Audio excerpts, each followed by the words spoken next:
Hey, so you know about all the good things about the Apple Vision Pro, but this video is going to be all the worst things about the Apple Vision Pro. I've had it for 2 weeks. I'm going to return it tomorrow. There were a bunch of things that really didn't meet my expectations. And if you want to hear about the best things about the Apple Vision Pro, that video is coming out next. So stay tuned, get subscribed, and then you can also see what are the best things about the Apple Vision Pro. So number one, the eye tracking. The eye tracking is a really great idea. And when it works, it is fantastic. It's such a wonderful way to manipulate the UI. The eye tracking works really, really well about 50% of the time. Is it doing it?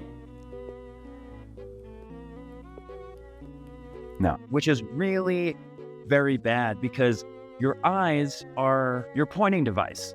And if what you're looking at isn't what you're pointing at, it's really hard to look slightly above the thing that you're looking at while still trying to look at the thing that you're trying to click to see if it highlights or not. You have to use your peripheral vision in a weird mindfuck way to see if the way that your eyes are slightly off is actually clicking the button. It is very strange. It leads to a lot of eye strain and frustration. There is a way to make it so you can see where your eyes are pointing. It creates a little eye pointer, which is weird in and of itself. But using this pointer, I discovered that it actually is really good at eye tracking in the middle of the screen, but on the edges, it's really bad. As you can see here, I'm watching a YouTube video, and all this time I'm looking at the bar to seek through the video, but you can see that my eye pointer is actually below the bar. And I had just recalibrated my eyes before I did this. So I'm thinking it might be an issue just with the edges of the screen, which is why native Apple apps work better because they put the controls more in the center of the screen.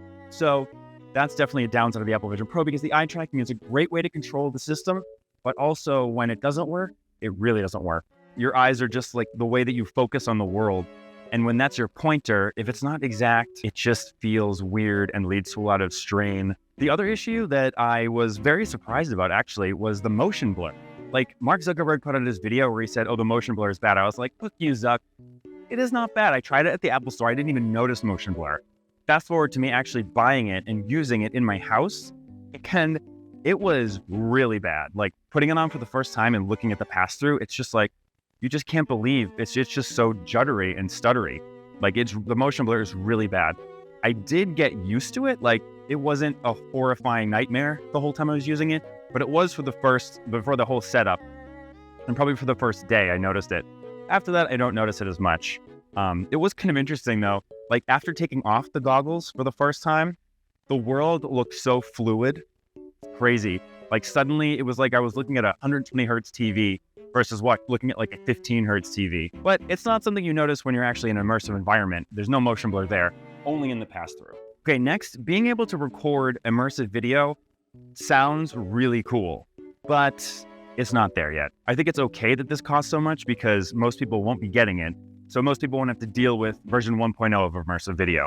Of course, the next version is going to be a lot better.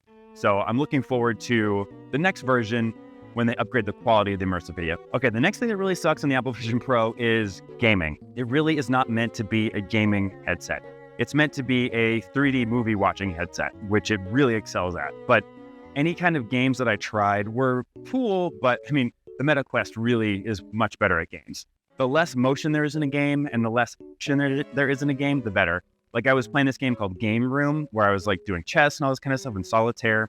And honestly, the graphics were really phenomenal, like much better than a Meta Quest 3. But with all the games except Battleship, I was thinking to myself, like, why wouldn't I just do this on my iPhone? Like, it was much easier to just do it on my iPhone. I tried Jetpack Joyride 2, which was really cool. It was in 3D and everything, so it was kind of novel. But then Fruit Ninja, where you slice at fruit, really not good. Like, it does not track your hand very well for gaming. It's really good for just like navigating the UI. But for gaming, would not recommend an Apple Vision Pro if you're looking for gaming.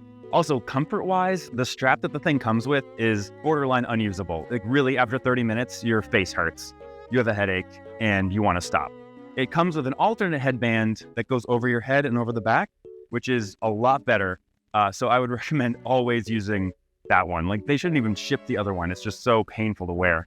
And another thing that I'm sure will be better on the next version of the Apple Vision Pro is the field of view. Like it's really, really small. I watched Linus Tech Tips and they did a measurement of the field of view and it was smaller than any headset in history. So I'm sure they had good reason for this, but it really does affect your movie watching because if you want to watch on a really big screen and your eyesight is limited to this, it can't be that big. Like if it's too big, you can't see the whole movie at once. It's like you're sitting in the front row at an IMAX, you know? I'm sure it'll get better, and it didn't bother me too much, but it definitely was a negative. And obviously, the worst thing about the Apple Vision Pro is the price. $3,500 for what is essentially the best way to watch 3D movies in history, still too much. Like, I think I personally would pay $1,500 max, $999 for sure.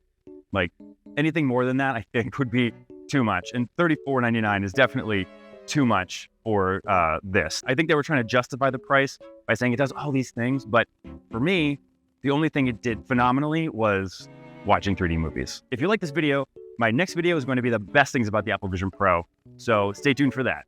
I'll see you next time.